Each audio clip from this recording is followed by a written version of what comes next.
The Morning Drive podcast from Double T 97.3 is presented by Cantex Roofing and Construction. I'm Mike Hebert, owner of Cantex Roofing and Construction. Every day is game day, and we'll get it right when it comes to your roofing, construction, windows, and mirrors. Call Cantex Roofing and Construction today. Together, we are one serving you. So you've got all this discussion on the college level of a salary cap. Meanwhile, in the National Football League, news coming out that the NFL and senior leaders of the NFL Players Association struck a confidentiality agreement that hid details of an arbitration decision from players, including a finding, this from ESPN, that league executives had urged team owners to reduce guaranteed player compensation. Okay. So, in essence, in January, an arbitrator ruled that there wasn't sufficient evidence of collusion by owners in contract negotiations with quarterbacks after the fully guaranteed contract that was signed by Deshaun Watson. Okay. So now I guess they're feeling like that there was some collusion between the NFL and the union to keep salaries down. In other words, they're trying to help the owners from harming themselves, right? Okay, so you've got that over here for the long-term strength of the league, probably. Yeah, and their individual businesses. Yeah. Okay, they're individual businesses, and so this was a 61-page agreement that was kept secret until a couple of weeks ago. I bet Cowboy fans are wishing they'd come up with this a little bit earlier. Yeah, right, Jeff? Sure. Sure. So while you have this. And I don't want to get into the whole thing. It's just funny to me how on one aspect of things, you've got all these college football coaches going, man, we got to find a way to have a salary cap. Okay, we got to find a way to, so that we don't pay all these guys all this money. And I'm sure athletic directors are nodding their head going, yeah, and business executives inside these athletic departments who are in charge of, funding these things and figuring out a way to how we're going to come up with this $20.5 million on one hand. And then you've got the NFL over here, and the players are going, whoa, what? Wait a minute. Our union is in cahoots with the league to keep our salaries down. And isn't the union supposed to be the ones representing us and helping us get more money? Isn't that the purpose of a union? Is to negotiate on our behalf so that we can get fairly what's ours. Yes. And fair is always subjective, right? Fair is always subjective in terms of what side of the aisle that you're on. But if you're the union, you're not just the union for the quarterbacks. You're the union for the entire league of players. Mm-hmm. And the union realizes that when, I'm not going to name any names, but when certain owners overpay their quarterbacks, right? Yeah. And they can't afford to play other payer. How about that? I just mixed that up. They can't afford to pay other players right what they're deserving because they've overspent on their quarterbacks. Mm-hmm. Again, not mentioning any names here. Okay. Somehow I think Jamie got it right the first time. Yeah. Yeah. They're ultimately the rest of their group that they're supporting and is being harmed by this. Right. And so the union's smart enough to realize, hey, somebody needs to make certain owners who aren't very smart about this realize you're not going to be able to put together a good team if you overpay for a average, not superstar quarterback who struggles to stay somewhat healthy. And at any rate, it's just who may have a first name that starts with three letters. It's just. But isn't it kind of ironic, or it's funny in a way that's like, okay, you got all these college football coaches who are blatantly saying we need a salary cap. At what point in time does the union come into these players and go, hey, you need to sue all these guys because they're trying to keep you down, man. They're trying to keep you from earning what's rightfully yours. And again, what's rightfully yours is in quotation marks, right? Yeah. Because it's going to happen. You're going to have a union in college football. Well, at some point, they're probably going to sue and say, hey, they're making more money in college. You're cutting back on my ability to earn money. I should have years of eligibility left. I'm going back to college. Yes.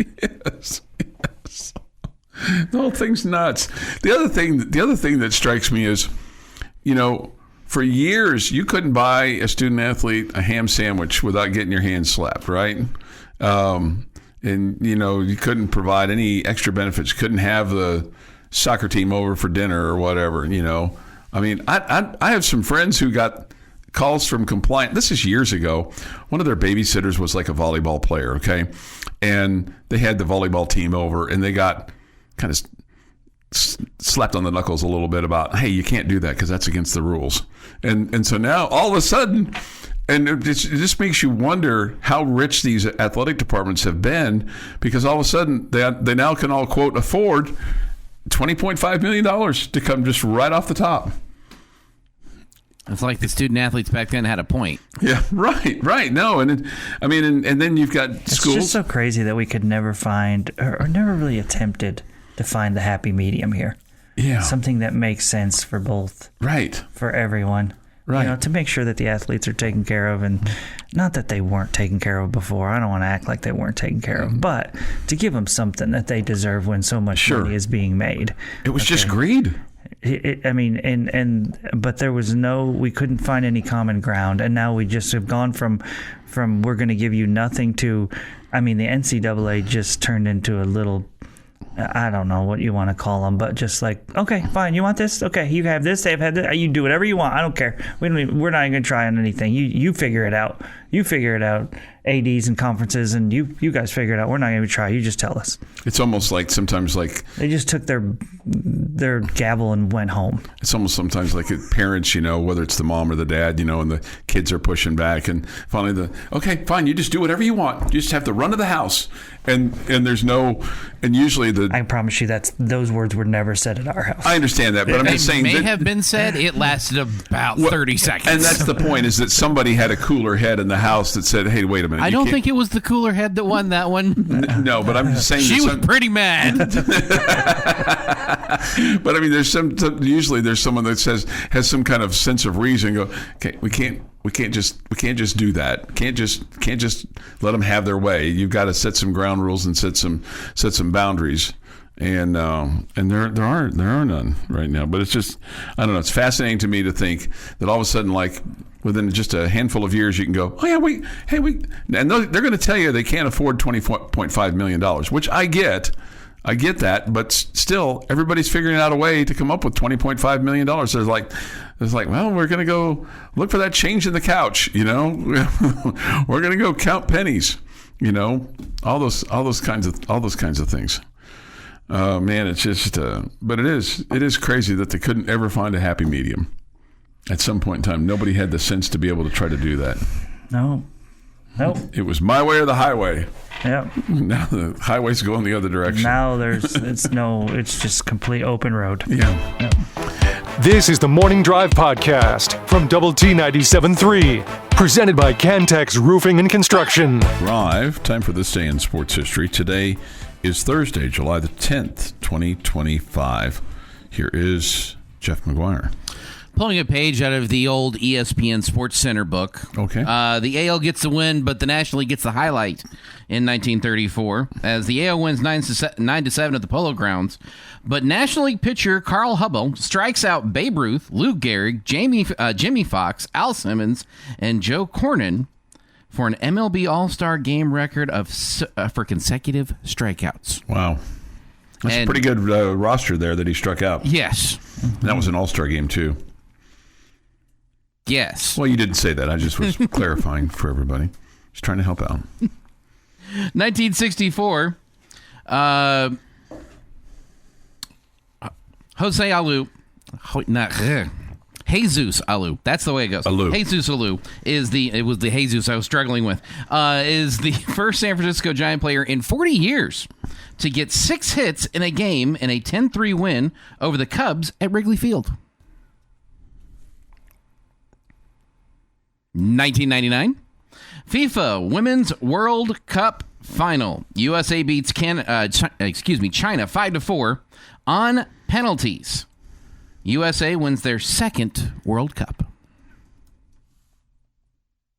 And in 2021, Former Red Raider pitcher Danny Coulombe gets his first win of the year in relief, getting the Twins out of the 6th and 7th innings in a 9-4 win over the Tigers. This was his first stint with the Twins. Okay. He is currently with them as we speak. It is National Pick Blueberries Day. Pick Blueberries Day. I would say ask permission first and then pick, but hey. I've never picked blueberries before. I picked a lot of blackberries in my day growing up. Loved doing it. It was fun. Did you eat them while you went? I did. Yeah. Isn't that like the rule? Yeah. If you don't come back with discolored fingers and a discolored tongue, did you do it right? Yeah. I mean, that's kind of what happens when you're also picking. come back with lots of scratches in your hands, but it was still fun. I enjoyed it. It was quality time with my grandmother. Oh, nice. Yeah. Happy birthday, Antonio Brown, 37. Jessica Simpson is 45. Urban Meyer, 61. And Tommy Bowden is 71. And everybody put on your seatbelt. So if you're miming it, you went over your shoulder and went to click, right? Yeah, sure. Well, because of that, you can thank Swedish engineer Niles Broslin and his patent for the 3-point automobile safety belt for use in vehicles, especially road vehicles, on this day in 1962. His seatbelt replaced the standard lap belt, like you would use on an airplane today, in 1962, and later was the mandated in 68 that everybody had to have the over-the-shoulder in the front seat. There are 34 states currently that require it for the back seat. And that is this day in sports history. All right, this day in sports history. Today, Jeff, is a buck moon day. The moon is called a buck moon because it coincides with the time of year when male deer begin to grow their antlers. You'll have a full moon, and the moon will reach its peak at 3:36 our time today, and the peak will be visible during the afternoon. The full moon will be visible in the evening as it rises above the southeastern horizon after sunset. Okay? Buck moon is also known as the thunder moon. Read that again. When we're going to see it during the day? Will reach its peak at 3:36 p.m. today. Okay. While the peak is during the afternoon, the full moon will be visible in the evening as it rises above the southeastern horizon. So its peak illumination. Okay.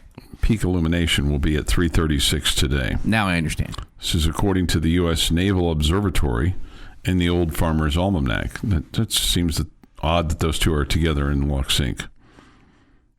Kind of felt like the Old Farmer's Almanac was something that was more kind of hearsay kind of stuff than, official kind of stuff. Maybe a little bit of both. Kind of like this show. Some Hearsay. And some... Not going to lie, I would probably trust the Farmer's Almanac more than trusting us. Okay. It's been being published for a really long time for a lot of good reasons. Yeah. It took me every bit of 45 seconds to figure out the difference between pay and play just a few minutes ago. So I would agree with that, Jeff. Again, I'm not sure you got it wrong. Yeah. 6:50 this morning here on the Morning Drive. Take your thoughts and comments in the Yates Flooring Center chat line. Go to WT973.com for that of the mobile app. Visual Edge IT hotline, it is open too at 806-771-0973. I think she's okay with me telling this story now, and it seems appropriate since it's National Pick Blueberries Day. Oh, Laura. Yeah. So, I don't know, 2 or 3 weeks ago, I was at the grocery store, and they had the cherries out. Okay, bag of cherries. And I thought, I'm gonna buy some cherries. And usually when I go to the grocery store, I'm the hunter. I'm going in, getting something, killing it, and getting out really quick. Okay, getting my, whether it's the meat or the chips or the whatever we need. Sure, get in, get out. Got it. Okay, so as I'm walking around, I'm like, God, I'm a little hungry. I'm gonna have some taste of those cherries, and so I'm having some, spitting out the seeds as I go by trash cans and, use a napkin, things like that. I see another old man who's got a bag of chips open or something, and he's eating them while he's going along. And as a result of me eating some cherries while I'm going along, I mean, I probably had, 10, 12, 15 cherries as I'm eating, maybe about that number. So I got to the checkout line. I went to the self-checkout, which shockingly for probably that you guys would say that I would go to the self-checkout because that requires some use of technology. And so I'm trying to figure out how to pay for the cherries that you've already eaten. I didn't know, Jamie, Jeff, this is man helping man, that they weigh the cherries. Okay. How else did you think they did? I didn't know. I thought there was just a price on them, like one bag fits, one size fits all. They cram the number of cherries in there, and it's $10.99 a bag. And so my spouse, she said, "You were stealing from the store." I said, "I wasn't stealing." She goes, "Well, you were eating the cherries, so the cherries weighed less than what you did." Did you give him extra money? Well, I didn't realize I'd done that until I got home. Just because you didn't realize you were breaking the law doesn't mean you were in fact breaking the law. Okay, so maybe 50 cents. But as I said I said in my defense, as a result of me, walking around and leisurely just having a few extra cherries, I bought some extra things. So I compensated for that by buying some extra things that I wasn't necessarily going to buy. I don't think that's how they see that. And so she also said, I also said something to the effect of, well, they let kids have a piece of fruit, that are going through. She goes, "Yes, kids under 12. How old are you?" I go, "Well, you tell me I'm 12. I mean, that's fair. She kind of walked you into an excuse there. So anyway, just man helping man. If you go to the store and you pick up some cherries, don't eat them as you're walking around the store. I can't imagine there are many people that don't understand that think items like that are on weight. Yeah, I just didn't know. Yeah. I truly didn't know. So if you eat half of them by the time you get to the front, you're going to pay less. That wasn't the goal. I just was a little hungry, and I was like, "Oh, these are right here." And I mean, I'm just going to taste them, and nobody stopped me. Little man helping man. If it's got a barcode, that's what gets scanned. Everything else gets weighed. Right. Yeah. At any rate, I just want to let you guys know, just to kind of help everybody out, so that you wouldn't make the same mistake that I would and get admonished for it. Your daily dose of sports and fun. This is the Morning Drive Podcast from Double T 97.3, presented by Cantex Roofing and Construction. Thanks for being with us today on the Morning Drive. We'll have Ranger baseball tonight. They take on the Angels in Anaheim. We'll have it at 8 for you. Play-by-play at about 8:40 or so this evening. If you were thinking that the Rangers won last night, and, you didn't stay up late enough. They gave it away. Gave up 5 runs in the 7th and 8th combined and lose it 11-8. So Astros lost as well. Their night started off poorly. They lost their center fielder to a calf injury and then gave up 2 home runs, like within the 5 minutes of each other. All that happened. I mean, maybe even less than that, because it was like lose the center fielder, then boom, home run. And they're like, "Okay, what the heck just happened there? We lost the center field and we're down 2-0. And it was about 7:15 last night.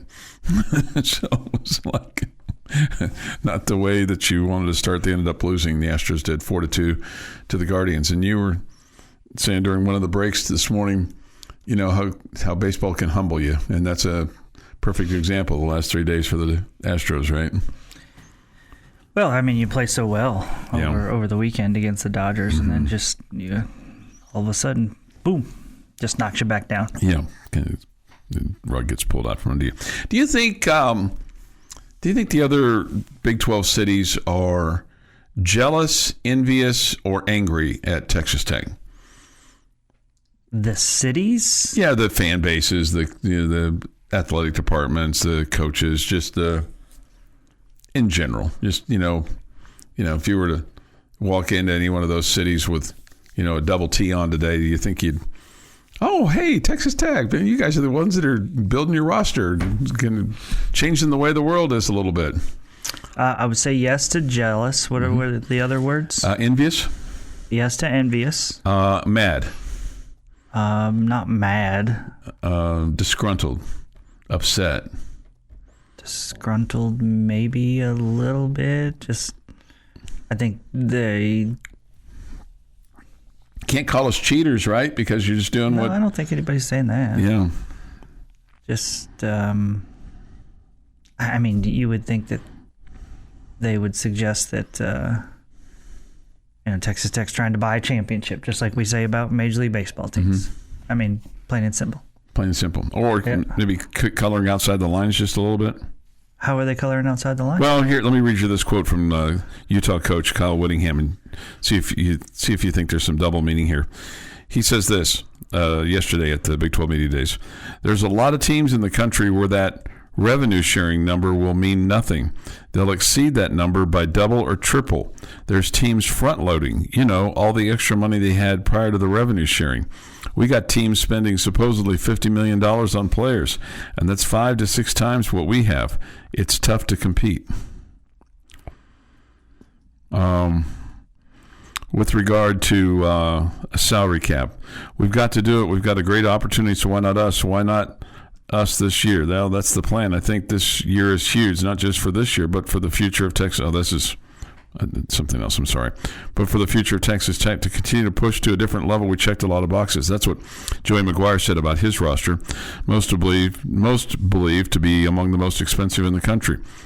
People say, well, Texas Tech has never played for a Big 12 championship. This is the team that we need to go do it with.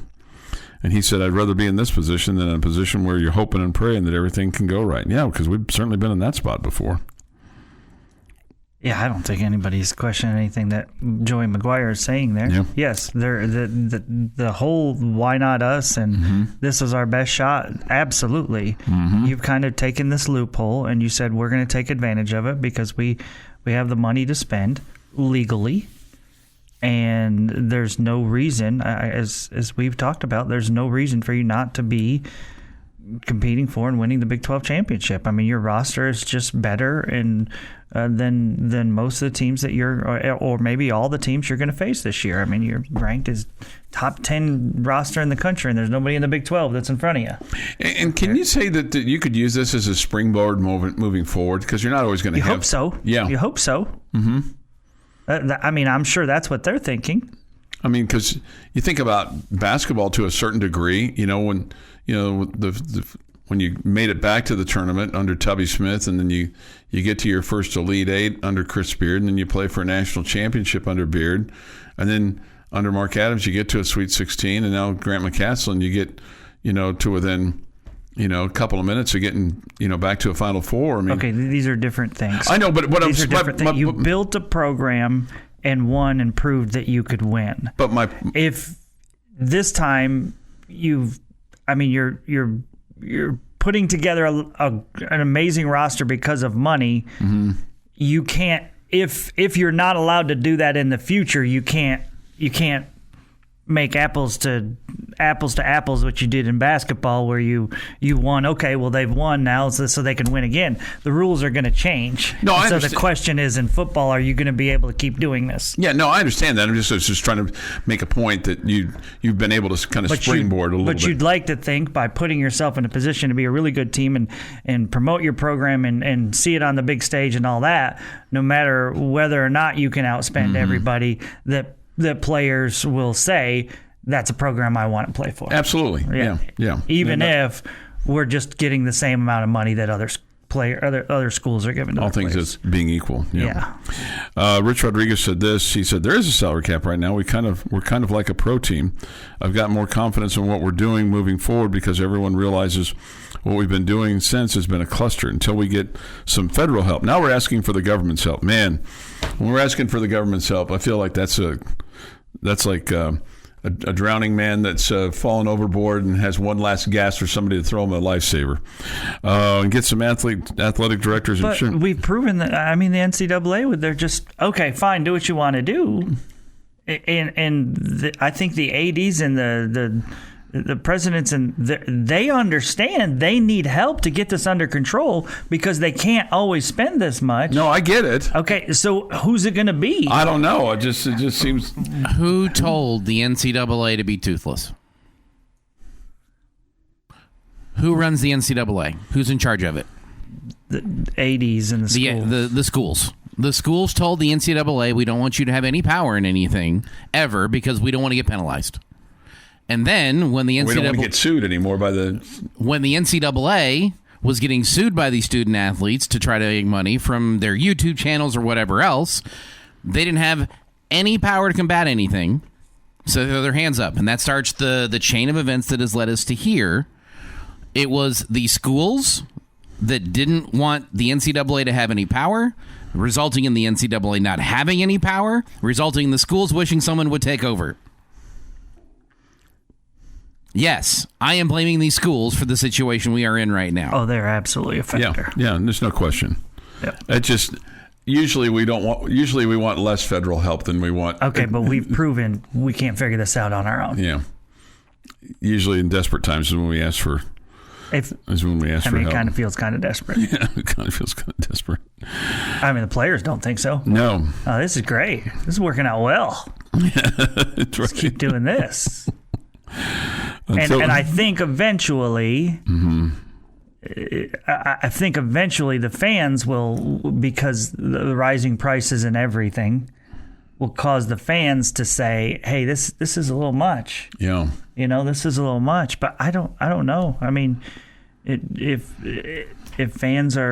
all fans are willing to spend that much money to make their team that much better, then maybe fans will keep saying, yeah, I'll pay double for my season tickets, or I'll pay 25% more for my season tickets to help my football team be better. Maybe they will do that. There's a means to that. I can remember when you wouldn't think anything about just going to a Major League Baseball game, but now it's like you got to save. And the NFL, if not worse. I mean, an NBA player yesterday just signed an extension for $72.5 million a year. I know, it's crazy. For 1 year. I know, it's crazy. Crazy, crazy, crazy. I just don't want to get to a point where you just price the everyman out of college football and college basketball. This is the Morning Drive Podcast from Double T 97.3, presented by Cantex Roofing and Construction. Jamie's question of the day on Double T 97.3 is brought to you by Connecticut of West Texas. All right, guys, I'm just going to pick a little on-field question here for the Red Raiders. You saw that Jacob Rodriguez was picked as the preseason defensive player of the year in the conference. So we're going to take him out of the mix. If you take him out of the mix, what Red Raider do you feel like has the best chance to be the either offensive or defensive player of the year in the Big 12? Okay. I feel like David Bailey probably kind of gives you that opportunity on the defensive side, because he's some low-hanging fruit. And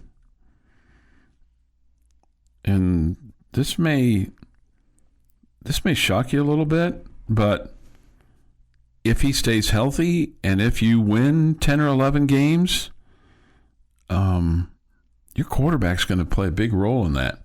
So I'm going to say Baron Morton on the offense. Just one. Which guy? If I have to pick, I'll say David Bailey. Okay.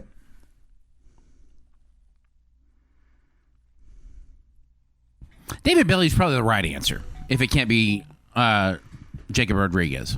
I'm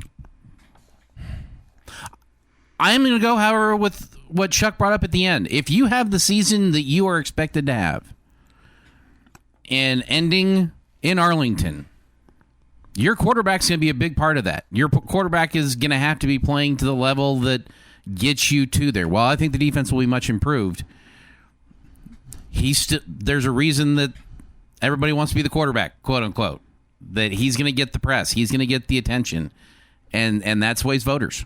And I don't know that he's a bad answer for this. Yeah, I think so. I think we've touched on the two that I think are the most likely. I mean, maybe you could talk about Caleb Douglas if he just had just an amazing year. I don't think Lee Hunter, as an inside player, is going to have the stats to get that. He may be the most dominant player in the conference on either side of the ball. I don't know, but I just don't think defensive tackles give you those kind of stats unless there was a defensive back that came away with a bunch of picks, and maybe a couple of them were pick sixes or, I think Bailey is the best answer on defense, but my answer is also Baron Morton, and I don't think it's crazy talk. Just because the weapons are there, I think you'll see the Red Raiders stretch the field more, which will increase his numbers. Obviously, him being healthy is a huge factor in this, but you would say that for any player. Yeah, and any quarterback, David right? Bailey, if he Sure. can stay healthy, has to, could win it, right? So, but I just think he has enough weapons around him to be really, really good. And let's remember, more times than not, it has to do with you being on one of the best teams in the conference. And so, as we see how things work, if Barron's numbers are similar to other quarterbacks in the league and the Red Raiders are as good as we think they have the potential to be, then he might get, a little bit of a nod over those guys. And that's where the quarterback always seems to get the credit kind of a deal. And so I think it's Barron. I don't think it's crazy talk. I mean, I really don't. I mean, I think he's one of the top 4, 5, or 6 quarterbacks in this league. They're a good amount of quality quarterbacks. I think his team's going to be near the top. I think he's playing in an offense that's going to allow him to air it out and put up big numbers. Another guy that might get some benefit with the attention that the offenses are going to be putting on Jacob Rodriguez could be Ben Roberts. He could be getting those tackles and putting up those numbers because Jacob is being but removed. some people don't even know if he's going to start.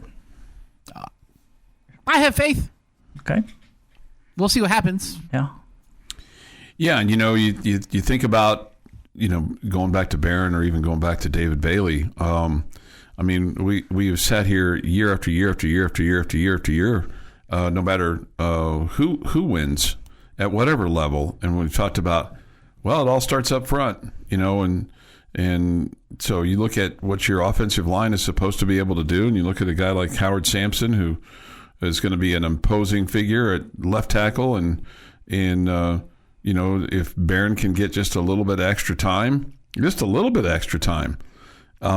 get the ball downfield, or you get a hole open for one of your running backs, you're not third and long all day long, or 2nd and 9, and then you're trying to figure out what you're going to do on 3rd and 6, and are you going to go for it at 4th and 3 from your own 32 and all that kind of stuff, and then you're able to put pressure on the quarterback on the other end and get off the field or create some turnovers or just create some havoc so that they don't have time. It makes for a pretty simple game, doesn't it? Possibly. It makes it a lot easier for the quarterback, that's for certain. So my answer was not Howard Sampson with regard to winning the Player of the Year. My answer was David Bailey. I'm just saying that you have a guy like him up front who is going to provide you with some protection along with the depth of that offensive line, which we sat here 2 years ago and heard Coach McGuire say, I think the strength of this team is going to be the offensive line, and it wasn't. And we thought last year the offensive line was going to be improved, and maybe. And then now this year they've made huge investments in the offensive line and defensive line. So you're hoping, hey, have we figured this out? Because if you have, then that makes a big difference in what you're going to do with your football team. Should make a big difference for your offense, that's for certain. Yeah, yeah. Makes things easier on your defense, too. Yeah. Let's see. In the history of the Big 12, only 2 wide receivers won Offensive Player of the Year. Every other winner's been a quarterback or a running back. So you'd have to think it'd either be Morton or Joyner on offense. Yeah, it'd have to be pretty special offensive performance. Yeah. No question. And if you have a receiver that's doing that well, somebody's getting him the ball, right? Yep. Somebody's getting him the ball. I'll be interested to see the impact that Quentin Joyner has on this football team. When you combine that with the other guys that you have coming into the season, from a running back standpoint, because I think you got a couple guys there that are going to really be able to contribute. But if Quentin Joyner is as advertised, then Maybe Cam Dickey and Jacoby Williams don't get as many rushes, or maybe you have fresh legs all the way around, and that helps you in different aspects of the game when you need those tough yards, or you need those big breakaway yards too. It's going to be exciting. Your daily dose of sports and fun. This is the Morning Drive Podcast from Double T 97.3. Presented by Cantex Roofing and Construction. On Lubbock Sports Station, Double T 97.3. Hour from now, it's the end of the bench on 100.7 The Score, or Dan Patrick, here on Double T 97.3. Good morning with Jamie Lent and Jeff McGuire. I'm Chuck Heinz. We come to you from the First United Bank studio here in downtown Lubbock. Thoughts, comments, Yates Flooring Center chat line. Go to doublet973.com for that of the mobile app. Visual Edge IT hotline, it's open, 806-771-0973. Here's a couple of things for you, Jamie. Chuck, I really think it's safe for you to declare the Rangers dead. Definitely won't turn things around like Houston last year. Well, last year when I declared Houston dead, it was in the first 2 or 3 weeks of the season. So I don't know if declaring them dead would help the Rangers at this point in time. If you were given $50 to bet, how much of that would you put on the Rangers to make the playoffs? If I was given $50, I would not bet on the Rangers to make it to the playoffs. Yeah. I would take your wife to dinner or buy a pizza or something. Some more tennis balls or something. Under Armour polo or something. Okay, something along those lines. Okay, something along those lines. Do you think we're headed to the Rangers being sellers? No, not necessarily. I just think they're just going to kind of stand pat. I don't feel like they should blow this thing up. So there might be a couple, or maybe one guy that the teams are interested in, but I don't think they're going to blow the whole thing up. And then think maybe the acquisition in the off season, maybe give Bochy one more chance, to have a run at it. Maybe. Yeah. Let's see this from Lindale Jeff, who's back amongst us. Jeff, I can put you in a Piper Cherokee that just had its annual inspection for easy terms. We got too many airplanes up in here. And the offer is greatly appreciated. Mm-hmm. I can't afford the fuel, man. Like, we got to start there. We're not even paying for the class. We're not talking about paying to get the license. We're not talking about the time, and we're talking the fuel. Starting with the basics. We start with the basics around here. Okay. If you, going back to baseball just for a second, when you look at the American League, the team that you would count on the most to come out at this point, would it be Detroit, would it be Houston, or would it be somebody else? And playing the World Series? It'd be one of those two. One of those two? Yeah. Do you have anybody in the National League that you'd feel similarly about? Dodgers. Just the Dodgers? I mean, I feel the most confident in that. I'm not saying it's a slam dunk, but yeah, that'd be the team I would look at. What about? I think if the Mets get healthy, it could be the Mets. Okay. Phillies? Possibly. They're right there. They're right there too. Mm-hmm. And maybe even the Cubs. Possible. Wouldn't be the biggest shock ever. Okay. They've done a good job of kind of blowing it up real quick and then turning it around in a hurry. Mm-hmm. What's a team that would shock you if they made the playoffs? Would the Rangers shock you if they made the playoffs at this point? Shock's too strong. Okay. Anybody other than Houston out of the West would shock you? Yeah, probably so. In terms of winning the division, yeah.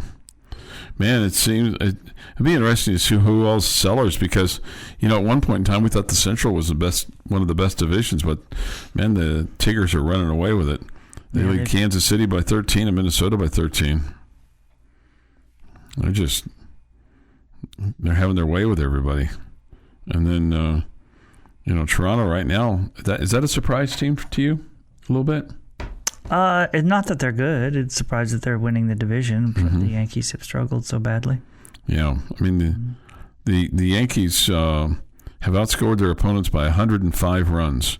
Yeah, but they've been on about 20-game stretch. Yeah. They've won about 5. Right, that's the problem. And that includes winning their last 3. Yeah, so they've got to get that Going to kind of get that figured out a little bit. Okay. Just a couple thoughts there. We'll have Ranger baseball for you on the air tonight. They lost last night 11-8 to the Angels. We'll have it from the Big 8 tonight in Anaheim. 8 o'clock, the broadcast time, and then play-by-play to follow. So here's my Big 12 question for you. They saved Deion Sanders for last to speak to the Big 12 media. So translation, is he the headliner at those events now? I have no idea why they saved him for last, but I definitely think he's the headliner of our conference. Does that disappoint you? That I don't care. You don't care. Doesn't bother me at all. Okay. I'd be disappointed if I was covering Colorado because I had to stay later. Wait to the end. Is that the bitter? Would that be the bitter end? That would be the bitter end if I had to cover Deion. Yes. Yeah, on a daily basis. Yeah, it would. I guess it would be interesting, right? It'd be interesting. Which part? The covering of Deion. Yeah. Yeah, I mean, yeah, it would definitely be interesting. He says things and does things that, yeah, that's fair. Is that a team that you kind of go, okay, I'm really curious as to how that's going to go for them this year? Yeah, no, because I mean, I have respect for him as a coach. It's just he's never really coached at this level without his son as the quarterback, and obviously Travis Hunter was awesome too. So it'll just be interesting to see how that changes things. Mm-hmm. Did you see his quote about coaching now without his son? I was just getting ready to ask you guys about that. That he says it's going to be easier. Maybe so. Yeah, I could believe that. It's been great. He hasn't had to be on the field once because he's been in Dallas the whole time. Yeah, he's dealing with some kind of illness. And listen, I'm not banging on him, but he hadn't been there to coach since his son was there. Yeah. I don't know how long has it been since he's not been with his team. Oh my gosh! Since the end of the season. Yeah, that would be my guess. I think quite some time. I think he wasn't there at all for spring ball. No, not at all. Nope. Mm-mm. Yeah, that's not going to go well. I don't think he was there for spring ball. I don't think he was either. He certainly hasn't. I think I remember reading he wasn't there for spring ball. He certainly hasn't been there since. If he was there for spring ball, he hasn't been there since spring ball. So. Well, we're talking about the rest of May and June and July when. That's a big difference, though, right? Mm-hmm. Not there for when the team is just working individually is one thing, but not being there for all of their spring practices, that's a different deal. Yeah, I can't be definite on that, but still, it's been some time since he's been around his team. He's looking forward to getting back with them. It's going to roll up in his... Does he know them? I don't know. Hi, my name is Coach Prime. What's yours? Put a little sticker on the front of his helmet so he knows who everybody is. Man, if it was anybody but him, we would be talking how crazy that is, right? Yeah. Yeah, but that seems a little normal, right? Yeah. If it doesn't go well, these are the things that are going to get brought up. Sure. This has been the Morning Drive Podcast, presented by Cantex Roofing and Construction. Check out our library of Double T 97.3 podcasts at doublet97.3.com.